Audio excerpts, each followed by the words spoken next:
Araka ny loharan'mbavao izay navoaka ny dinosika espace moa dia ampivagotra ronono maty voafako ny fiara roa no nifandona alina teo amin'ny 4 mai ankaikin'ny Jirama Antsirabeo. Voafako tao ilay mpivagotra ronono soja teo amoron-dalana ka maty avy hatrany araka ny fitantarany ireo nahita maso. Nentina any amin'ny hôpitaly kosa ireo naratra tao anatin'ilay fiara mena. Izany moa ny zavanisy teny Antsirabera araka ny loharan'mbavao izay navoaka ny pejy anankiray izay mitondra anarana hoe dinosika espace.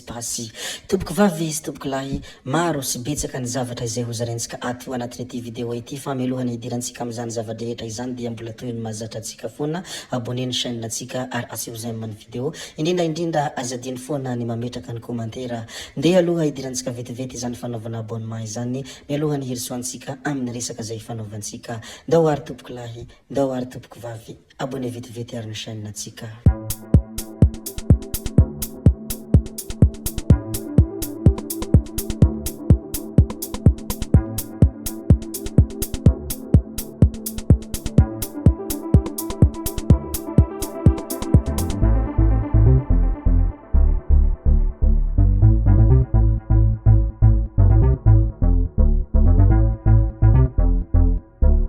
Nisy fihenana kely ny vidimpiainana teto Madagasikara raha hoarina ny fetra avy indrindra tamin'ny Janoary. Nilaza ny avy eo anivon'ny tahirim-bola iraisam-pirenena na ny FMI fa nisy fihenana kely ny vidimpiainana raha hoarina tamin'ny fetra avy indrindra tamin'ny volana Janoary. Tsy tokony hanalefaka ny politikim-bola ny banky foiben'ny Madagasikara raha tsy efa mazava tsara fa hita mitsintsoraka midina tanteraka amin'ny lalany izay fihenana izay ny fidangany vidimpiainana. Hanamafy kokoa ny fampiharana ny rafitra politika arabola ao amin'ny BFM izay miankina amin'ny tahany zanabola ny fanatsarana fanampiny eo amin'ny fitantanana ny tahiry arabola ny vinavina ara-toekarena ary ny fifandraisana hoy ny fanazavana hatrany mikasika an'ity zavatra izay voalazantsika ity. Nametraka fanontaniana tao anatin'ny pejiny mo Andriamatoa Siteny ary toy izao ny fanontaniana izay napetrany: hatraiza no hiafarany ity fitrosana tsy misy farany ity izay tsy misy vina mazava tsara hialana amin'izany. Misy ve fantrana, misy ve fanatsarana ny fiainan'ny tokantrano, misy ve vina matotra ahatonga atsika tsy hiankina amin'ny trosa sy ny fanampina lava izao. Manaitra atsika izaho hiakatra hatrany ny vidintsoloka takian'ny FMI hoy ny solombavam-bahoaka ny Toliara tsy iza moa izany fa Andriamatoa Siteny. Nilaza ihany koa ity solombavam-bahoaka ity no hoe hatsaraina hono ny Jirama saingy ny vokatry ny draft restructuration dia hiakatra indray ny faktura ny herinaratra sy ny rano. Mitombo ny hetra sy ny adidy amin'ny vahoaka madinika nefa tsy misy fiakarakarama, tsy misy ihany koa ny asa vaovao. Ry malagasy mijoro isika hoy ity solombavam-bahoaka ity, tsy ny trosa sy ny fiapetra vahiny no hanavitra antsika fa ny fiarovana ny harena sy ny fananantsika eto an-tanirazana. Nilaza ihany koa ity filoha lefitra fafito ity ny hoe tsy vitany trosa irery ihany no hivoahana amin'ny fantrana fa amin'ny fitantanana mahomby sy ny fananana ny vina mazava. Hiresadresaka indray mikasika ny dian'ny delegasionna malagasy tany Frantsa isika ambony ny tokonaina amin'ny fahazahoana ireo nosy ireo hoy ny loholona Lalatina Rakotondrazafy. Tsy nisy vokatra mazava azony ireo delegasionna malagasy momba ny famerenana ny nosy malagasy hatreto raha nanao tatitra ny dian'ny tany Frantsa izy ireo androany. Mbola miandry fifampirarahana amin'ny Frantsay amin'ny fivoriana fahatelo ny toy ny famerenana ny nosy malagasy. Nilaza ankilan'ny loholona Lalatina Rakotondrazafy fa ambony ny tokonaina amin'ny fahazahoana ireo nosy ireo. Ny ako ny fivoriany vao mierany eombonana tany Paris momba ireo nosy malagasy no tsy ahivon'ny Frantsay ery amin'ny teboka fafito amin'ny ity fanambarana eombonana ity fa mbola azy ireo ny fiandrianana amin'ny ireo nosy malagasy na dia efa nisy aza ny fangatahana mikasika izany nataony Madagasikara. Ny Frantsay ihany koa dia nanolo-kevitra ny amin'ny hisian'ny fiaraha-miasa eo amin'ny sehatry ny fiarovana ny tontolo iainana, ny fikarohana ara-tsiansa, ny toe-karena manga, ny fiantohana ny filaminana an-dranomasina sy ny ady amin'ny jono tsy ara-dalàna.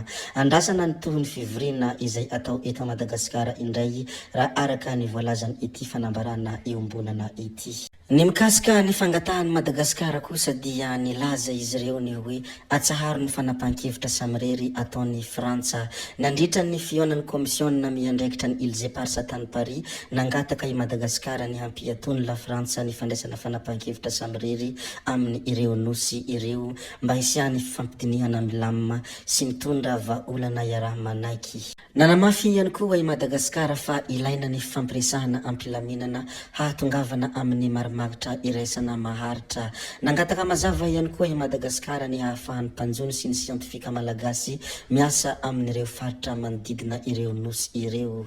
Rehefa avy nilaza ny mikasika aniny Îles Éparses iny moa isika dia andeha ary isika hilaza kely ny zava-baovao ao farafangana. Fionana voalohany tamin'ny lehiben'ny zandary vaovao ao atsimo Antsinanana farafangana fa 4 Jolay 2024 nitondra fanantenana sy fepetra hentitra ho an'ny fandriampahalemana ilentina kolonel Koto Manjarisoa lehiben'ny zandary vaovao ao amin'ny faritra atsimo Antsinanana nandritra ny fionana voalohany nataony tamin'ny ireo zandary pebaiko avy amin'ny toby samihafa ao amin'ny faritra. Nandritra ny ity fionana manokana ity moa dia nanome toromarika mazava sy hentitra ny lehiben'ny zandary mikasika ny fomba fiasa sy paikady vaovao entina hanamafisana ny ady amin'ny tsy fandriampahalemana izay mbola manelingela ny fiainan'ny mponina amin'ny toerana sasansasany. Paikady mazava tanjona tokana ny hanjakazakany fandriampahalemana maharitra amin'ny faritra atsimo Antsinanana. Tafiditra ao anatin' izany ny fanamafisana ny fisafona, fanatsarana ny tambanjotra fifandraisana eo amin'ny androm-piarovana sy ny vahoaka ary ny fandrindrana hentitra kokoa amin'ny ireo vondrona miandraikitra ny filaminam-bahoaka. Nanambara ihany koa i lentina kolonel Koto Manjarisoa fa tsy maintsy miverina amin'ny laoniny ny filaminana ary andraikitry ny zandary ny mitondra izany ho zava-misy.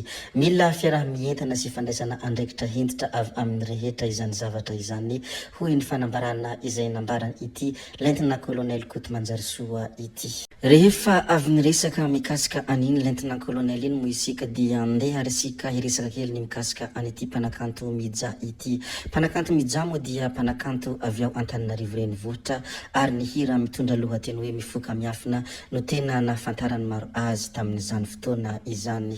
Ity sary hitantsika ity moa dia Midja sy ny liona ny modely mpizahantany any Afrika. Nampiseho sary ny miaraka amin'ny liona ny mpihira Midja izy any Senegal ankehitriny ary nanadroadro fa liona ahafaty simbany Samson sady mibata zanaka liona araka hitantsika amin'ity sary ity. Any amin'ny ireo firenena misy liona any Afrika dia ampiasaina tanteraka amin'ny fisintonana mpizahatany ity biby ity ary dia tena masintona tokoa amin'ny mahampanjaka ny biby azy moatra lavitra noho ny biby rehetra.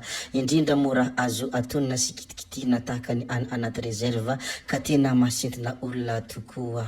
Betsaka ny zavatra izay efa voalazantsika ka tsy valamparana itsony. Zay ihany koa no namarana ny videontsika ary tompoko vavy sy tompoko lahy koa dia mankasitraka anareo na vitany haino hatramin'ny farany ary mbola manentana anareo foana ny mbola hanaraka ny video manaraka izay alatsaka iato misesisesy. Zay fa tsy halavianay resaka hametra veloma izahay veloma vetivety fa tsy hoe akory veloma mandrakizay amin'ny manaraka indray ilo manao ny misimisy veloma ary tompoko lahy veloma tompoko vavy.